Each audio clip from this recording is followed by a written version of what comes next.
Gwamna Masari ya amince da hukuncin yin kisa akan duk wanda aka samu da yin garkuwa da mutane.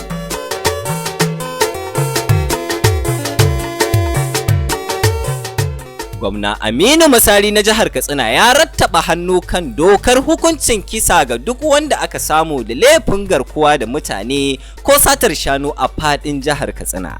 Kazalika ya kuma amince da zartar da hukuncin zaman gidan yari na har abada ga duk wanda aka samu da laifin aikata fyaɗe bayan diyyar kuɗi da zai biya ga waɗanda aka yi wa fyaɗen.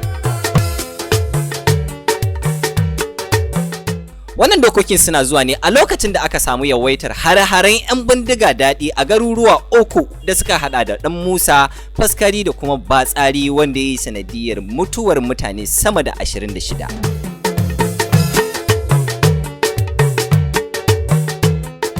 Sakamakon harin da aka kai na kwana-kwanan nan shugaba Muhammadu Buhari ya gana da gwamna Masari ya kuma buƙaci shugabannin hukumomin tsaro da su gudanar da bincike kan kashe-kashen da ya gudana. Shugaba Muhammadu Buhari ya umarci Inspector General ɗin 'yan sandan Najeriya Muhammad Abubakar Adamu da shugaban hafsoshin tsaro Janar Abayomi Gabriel da su kafa wata kwamitin bincike a jihar su kuma kawo masa rahoto.